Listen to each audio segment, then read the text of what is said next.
An 18-year-old named locally as Ali David Sonboli killed 9 people and injured 27 others at a shopping centre before killing himself. Well, we can speak to our Europe correspondent Andrew Plant, who's in Munich for us. Andrew, questions must be being asked about how this teenage attacker got hold of a gun and 300 rounds of ammunition. Yeah, they are. Certainly in the German papers this morning, those are the questions. Are the gun laws here in Germany strict enough? You can see here these tributes building up just since yesterday, since the road was opened. But we're opposite the McDonald's here. That's where the shooting, that's where the shooting started here about 5:45 on Friday evening, where David Sonboli started opening fire with that Glock pistol, carrying that bag with over 300 rounds of ammunition in it. So the questions here this morning, how was he able to get his hands on that gun? And remember, we heard from police yesterday that the serial number had been filed off. It wasn't identifiable. It was an illegal weapon. A lot of questions about whether the gun laws here are adequate. I just want to show you over here. People are still coming to pay their respects. We will avoid them. Obviously, they haven't come here to be on television, but I do want to show you some of the tributes here this morning. Lots of flowers building up here. This is as close as people could get yesterday because the road was closed, but lots of tributes here today. Police telling us yesterday they found reading material in Sonboli's bedroom that showed that he was obsessed with previous mass shootings, and they say he had undergone some form of psychological treatment, been treated for depression. So lots of questions here today about Sonboli. Did he lure victims here? Talk of a fake Facebook account promising free food at that McDonald's on Friday night. 7 of his victims, of course, were teenagers.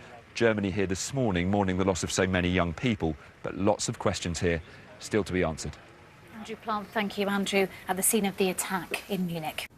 Well, let's go to our correspondent Andrew Plant in Nice. Moving moment earlier, Andrew, of course, when everybody fell silent to remember the victims. Yeah, there's no doubt that for the past 3 days or so, people have been avoiding the large open areas here in Nice, avoiding the places where there might be crowds for obvious reasons after what happened here on Thursday night. So today, really the first time we've seen a large gathering of people anywhere, but it was still an uneasy atmosphere in the minutes before as people poured down to the promenade on the seafront there today. There were armed police blocking off the roads.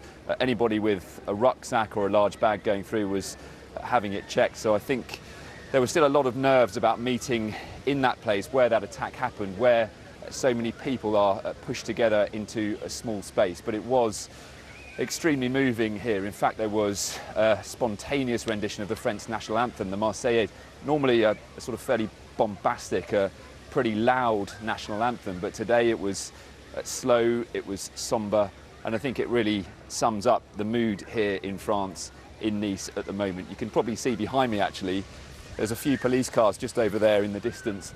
That's repeated in the squares across this city. A lot of extra security still here, a lot of people still feeling really nervous and looking for more information, more answers about why Thursday night's attack took place. Andrew, new information is coming in all the time while we're on air, but one thing we do know for sure is that 3 suspected attackers are on the run. What more can you tell us from there? Fiona, a lot of confusion here at Munich Airport over the last half an hour, of course, as people arrived on their planes to get their buses and taxis into the city centre and were told that they can't go there because the roads are closed. People not really sure what to do here. Now, the latest on the manhunt, as we understand it, we know that witnesses said there were 3 men with guns. There are reports that one of those men has been killed. Police haven't confirmed that, but they have mentioned that report on Twitter. So potentially they are looking for 2 people. A manhunt here for 2 armed men. Now, we know just from local TV reports in the last 10 minutes or so that Austrian police are being drafted in to help. We're not too far away from the Austrian border here, 50 miles or so. That gives you an idea of the area that they're looking to search in here. And in the last couple of minutes, we've been told they will be beefing up security at the borders. So clearly a fear here that the men who are on the run right now could be heading towards one of the nearby borders. Andrew Plant, for now, in Munich, thank you. Help define the scope of this court's discretion in terms of Section 170. So Judge Jeanette Traverso there outlining the reasoning behind the decision she's about to get to. Let's talk now to our correspondent Andrew Plant, who's outside the court in Cape Town. Morning, Andrew. So I should think much of South Africa watching very closely what's taking place in that courtroom this morning. Yeah, very good morning to you, Bill. There were a lot of people outside court here this morning, 2 hours before proceedings even started here. We just saw Shrien Dewani arrive actually about 15 minutes ago. He comes around the corner with a police escort in a blacked out car and gets driven straight into the car park that's underneath the building here, so you don't actually see him arrive. You do see his family come though. They've arrived at court for every single day of this 7-week trial so far. They normally arrive about 10 minutes before proceedings start. And then you see Annie Dewani's family come as well. They come in a big blacked out vehicle, in fact that vehicle that's behind us there, and then they go in slightly afterwards, and the two families sit on either side of the court with Shrien Dewani in the dock between them, and so far during this trial they've never mixed. We've seen Judge Traverso begin to give her verdict there. We don't know if that's going to take her another 5 minutes or another hour. She did suggest just there that it might be quite brief, but look, there are only two options available to her really. Number one, the case continues, and then that brings up the possibility of Shrien Dewani giving evidence in this case. That's the option that certainly Annie Dewani's family will hope happens today, and I think, as you said, a lot of people in South Africa here also hoping that this case continues.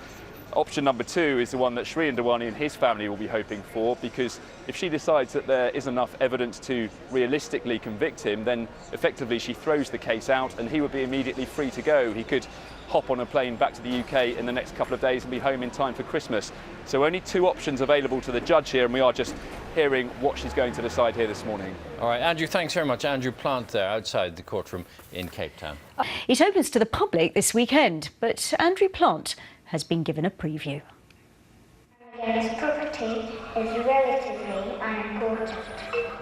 A rundown seaside swimming pool this morning transformed into Dismal Land, a theme park where the staff are half-hearted, the scenery not so much fairy tale fantasy as the stuff of bad dreams.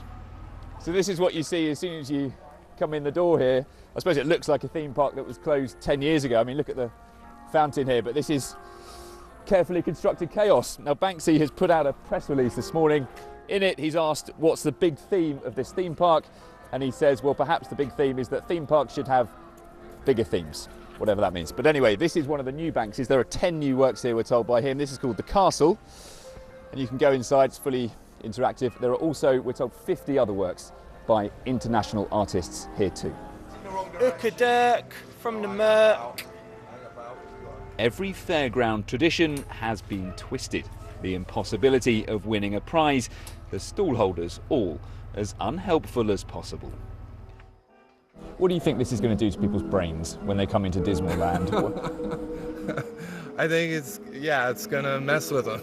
You know, it's a twist on everything that you come to think of from a theme park. This bemusement park installation is all one big Banksy. They're all based on found... But the artist has brought together dozens of others to join in the fun. I think all of the work has a sort of dark undertone to it, so it maybe brings that more to the fore than it would be in a different kind of gallery. Inside a Damien Hirst, this beach ball suspended on an upward stream of air, but forever in danger from the blades below.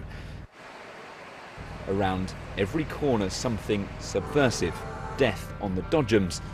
Some pieces will prove controversial. 6 years ago, Banksy's Bristol exhibition attracted huge queues, over 300,000 visitors. This anti-theme park then, designed to be dismal, will no doubt be similarly sold out when it opens on Saturday. Andrew Plant, BBC News, Western-super-Mare.